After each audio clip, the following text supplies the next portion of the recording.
Landirani moni kuchokera kwa president wanu wanthu osauka oyamba muno Malawi, the DC, the Pangolini, enemy number one of Malawi government, mwana woopsa kwambiri wochokera ku Mulanje kwanje za box 76 Mulanje Malawi Central Africa.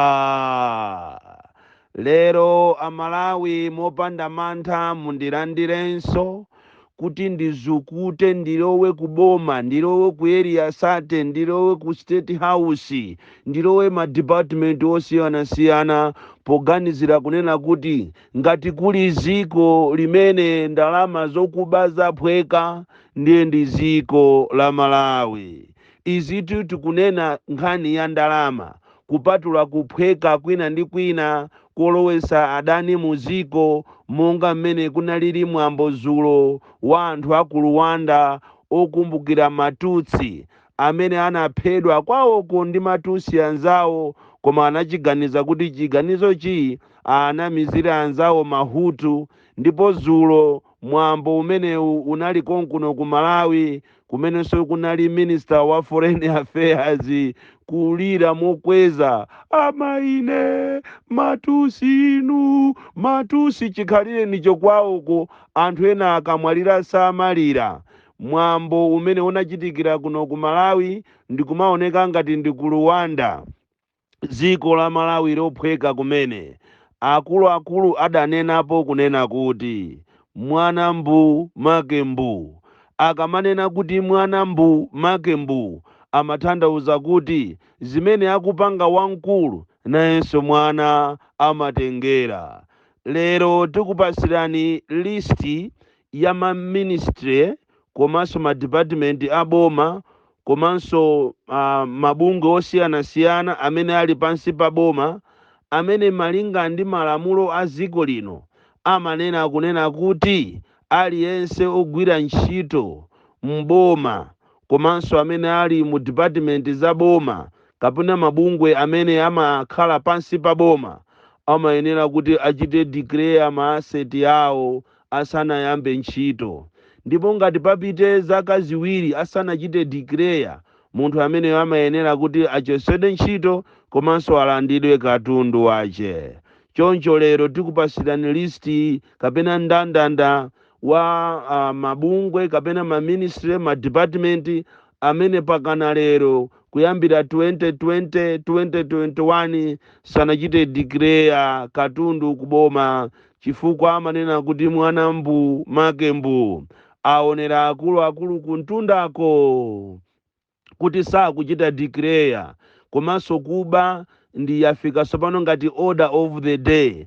Anthu akungoba mmene angabere, ndipo ena ndi awo akukhululukiranawa, ndipo anawonso nawo aonera akungoba mmene angabere chifukwa kukhululukirana kwachuluka muno Malawi.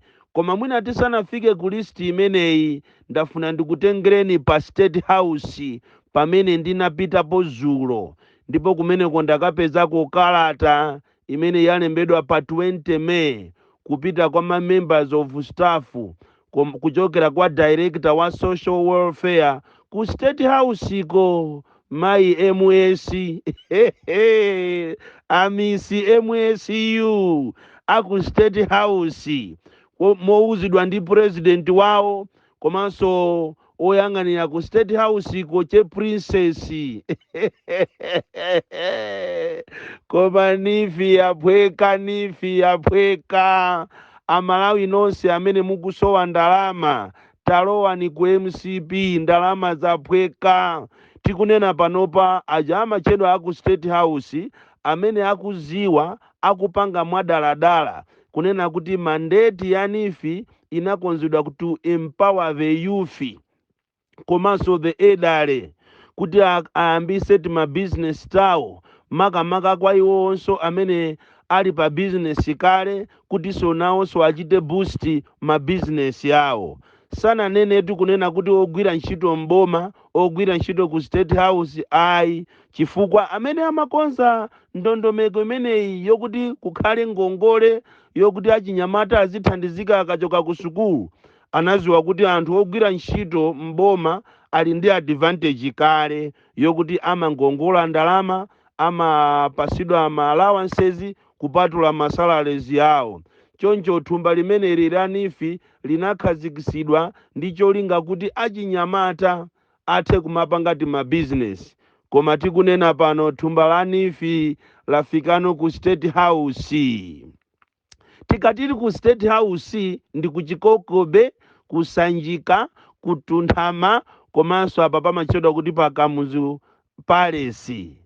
Choncho kumene kwalembedwa kalata kuchokera kwa Director of Social Welfare Miss MSU kuwapempha onse kunena kuti aliyense afune asafune atenge nawo ndalama zimenezi za NIFU.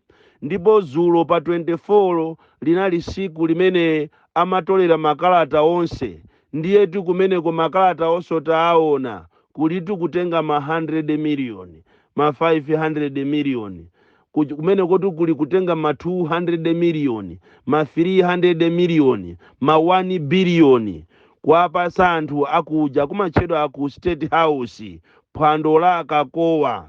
Ndipo achita kunena kuti aliyense afune asafune ukuyenera kuti utenge nawo ndalama zimenezi, makamaka kwangokhala kuti ndiwe wani wa MCP zimene ndichachiziwikire kunena kuti State House silemba munthu wamba. Komanso ukangooneka kuti iweyo ndiwe mchewa, uziwe kuti iweyo ukuyenera utenge ndalama. Motero kuti dzulo mtawuni yonse ya Lilongwe amene amapita kuti akatenge Airtel Money sanapeze pena paliponse pali ndalama, chifukwa abale athu akukasiya anabwera kuzatenga ndalama zonse, akumchinji, ntabaluka, kudowa, komanso malo osiyanasiyana ngati chakumachedwa kuti kukasiya anabwera anthu kuzatenga ndalama mtawuni ya Lilongwe, ndipo onse a Airtel Money analibe ndalama. Chonchi dzulo linali siku limene linali ngati closing date ya anthu onse ya ku State House kusanjika, ku chikokobe, komanso kuja kutunthama ndi ku State House ya Kamuzu Palace. Anthu onse kumeneko akutenga nawo NIFI. Ndipo amene akufuna kundisusa ineyo kapena ngati pali wina wa polisi amene akufuna kusangalasa mabwana ache abwere anditenge, chifukwa kalatayo ndiye ndili nayo. Kalata ndili nayo yosaina yodinda kuchije ni chilogo cha State House, komanso akuwauza kunena kuti aliyense aonese ID komanso pay slip ya mwezi wa Mei, komanso akhale ndi ID ya ku State House iko. Ndalama zaphweka, ndipo ngati kuli ziko lophweka ndi ndalama kapena kashigeti ndiye ndi ziko la Malawi mu ulamuliro wa President Lazarus Chakwera ndi zache Saulos Chilima. Anthu opemphera kwambiri amene safuna za milandu koma kukhululukirana. Tathamangani inu amene muli mayiko akunja mubwereko, kuno ndalama zaphweka anthu angotenga. Ndipo kalata imene ya Malawi kuti muziwe kuti ine ndine woopsa kwambiri, titulusanso lero kuti Malawi muziwe kuti ku State House anthu akulandira ndalama za NIFI zimene achinyamata ambiri akuzisaukira koma akupasana okhaokha aku State House. Izi zapangisanso kuti mchitidwe umenewu okuba, zapangisanso kunena kuti anthu anyozere malamulo amene ndokhazikika unena kuti aliyense amene akulowa mu ofesi yokhuzana ngati ya boma akuyenera kuti achite declare ma asset yake. Nthawi sopano yakwana Malawi kuti ine president wanu ndikuwerengereni listi ya mabungwe, ma department, ma ministry, komanso nthambi zina zimene zili pansi pa boma zimene zinachite declare ma asset yawo pakana lero. chifukwa aonera akuluakulu uko kunena kuti iwo sakupangapo kanthu. Number 1, Malawi Defense Force. Kumene kundi chachiziwikire anthu amene okuti amapanga za defense sayenera kuchita declare chifukwa ndi zinthu zoteteza ziko. Ministry of Foreign Affairs, Immigration Department, Malawi Police, Judiciary, Escom, Malawi Post Office, Atomic Energy Regulatory Authority, Kamuzu Central Hospital, Chitipa District Hospital, kapena tingonena kuti Chitipa District Council, Northern Region Education Division, Central West Education Division. Maina tu akupitirirabe izitu ndimene zimakhalira loti kamawerenga kapena tikamamvera mayeso amanebu. Central West Education Division, Central East Education Division. Amenewa ndi maina amene padakali pano ngati Malawi First kuzera kwa president wanu apeza kunena kuti anthu amenewa kapena ma department amenewa sanachitebe declare ma asset yawo 4 years down the line. Ndiye pa nambala 1 tikunena kuti pali Malawi Defense Force. Tikupempheni inu a Defense Force Malawi kuti chonde osachita declare chifukwa katundu wakuame ndi woopsa kwambiri. Musachite declare.